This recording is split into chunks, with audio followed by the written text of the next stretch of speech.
Throughout human history, the core message of monotheism, the worship of one God, has appeared in almost every major religion. The Vedas of ancient India, the teachings of Judaism, Christianity, Buddhism, and Islam all carry this principle in some form, though human interpretation and cultural influence have sometimes altered its practice. Hinduism and Buddhism, while originating in India, evolved under strong cultural influences. Early Vedic texts acknowledge one supreme reality, Brahman, as in the Rig Veda. Ekam Sat Vipra Bahuda Vedanti, truth is one, the wise call it by many names.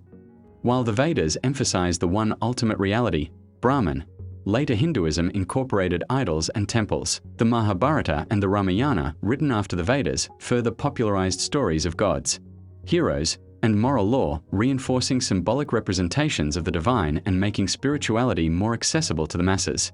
In its earliest form, Hinduism, or more accurately, the Vedic tradition, did not believe in making images of God. The Rig Veda, one of the oldest known scriptures on earth, declares, "Ene tasya pratima asti." Yajur Veda 32:3. Of him, there is no image. The same verse continues, "He is unborn, he is without beginning. There is none like unto him." These early hymns described God, called Brahman or Ishvara, as formless, infinite, and unseen. Worship was conducted through meditation and sacred fire rituals, not idols. But centuries later, as Vedic culture blended with local tribal and regional traditions, the idea of idols emerged. Temples began to appear. Images were carved to help ordinary people visualize the unseen divine. This development was not part of the original Vedas. It was a later adaptation, shaped by cultural and even economic factors. Idol worship helped sustain temple economies, priestly institutions, and regional customs. The message of the formless one was gradually replaced by the worship of many forms, though the philosophical texts, like the Upanishads, still insisted that the true God has no image. The philosophical core, however, still emphasizes the singular ultimate reality, Brahman. Buddhism, originally non-theistic and centered on meditation, ethical living, and liberation from suffering, later saw the emergence of Buddha statues and images. Cultural assimilation from India, Nepal, and Southeast Asia played a role. And economic factors, donations to monasteries and support for monastic communities, encouraged the creation of visual forms of devotion.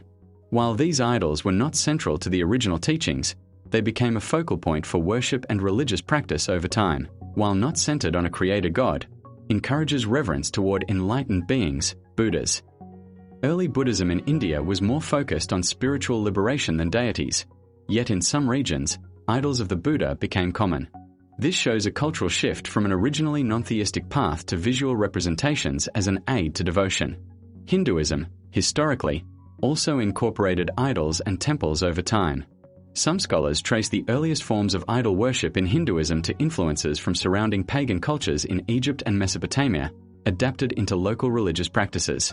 These changes helped devotees focus their devotion but moved away from the original abstract monotheistic or non-theistic ideals. Judaism, perhaps the most historically strict monotheistic tradition, forbids making any image of God. Judaism is not just a religion, it is also a racial and ethnic identity.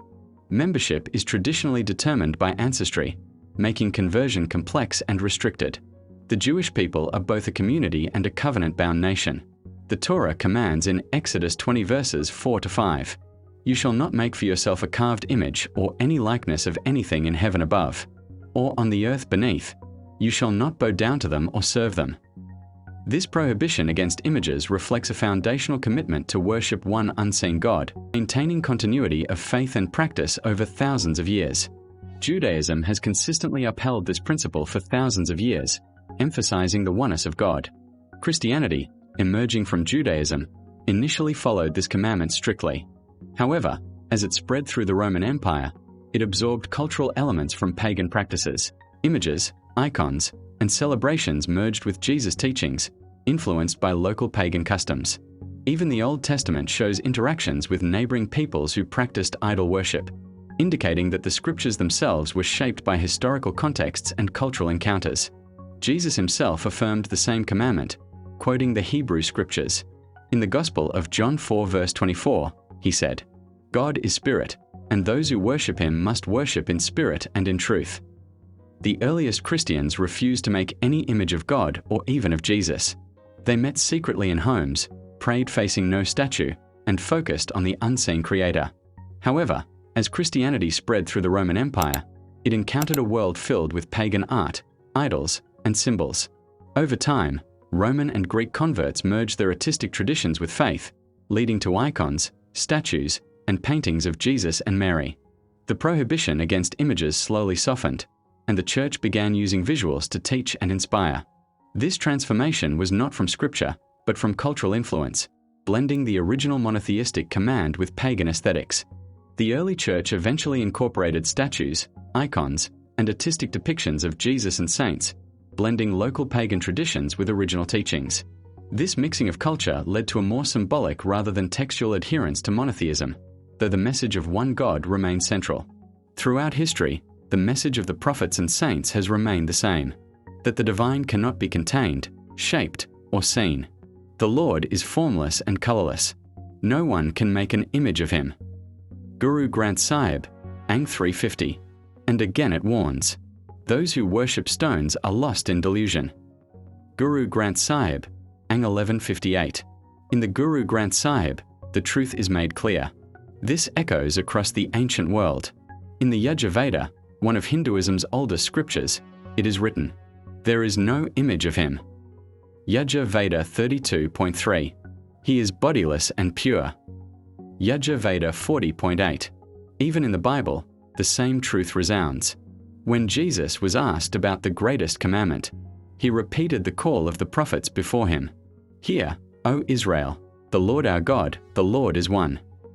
Mark 12 verse 29. When we look closely, every great revelation began with this same essence.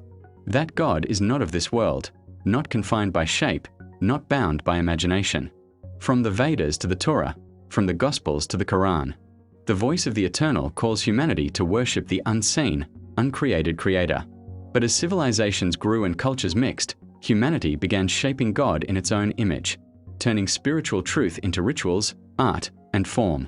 Only Islam today preserves the original purity of this message, that there is no God but God, unseen, infinite, and beyond all comparison. Islam, in contrast, remains consistent with the earliest monotheistic principles. The Quran repeatedly commands, "Say, He is Allah, who is one, Allah, the eternal refuge. He neither begets nor is born, nor is there to him any equivalent." Surah Al-Ikhlas 1:12. Do not make any partners with him. Surah Al-Baqarah 2:22. Islam avoids images or idols entirely and emphasizes that worship must be directed solely to God. Islam preserves the original monotheistic message. The Quran forbids idols and intermediaries, emphasizing worship of the one God. Unlike other faiths, it has resisted assimilation of pagan or cultural practices that compromise monotheism. In summary, while the earliest Vedic, Jewish, and Christian texts emphasize one God, cultural influences gradually led Hinduism, Buddhism, and Christianity to adopt idols and visual representations. Judaism has remained largely strict but is also defined as a race and community, not merely a belief system. Islam uniquely maintains the purity of monotheism while offering a holistic framework for life, demonstrating how worship of one God can remain consistent, unaltered, and deeply practical across centuries. Yet human culture, politics, and societal influences have shaped how this principle is expressed. These voices, from India to Jerusalem, all point to one eternal message: that God is one, unseen, without image or likeness, beyond human imagination. To worship him is not to carve his shape, but to remember his essence, the boundless truth that lives in every heart.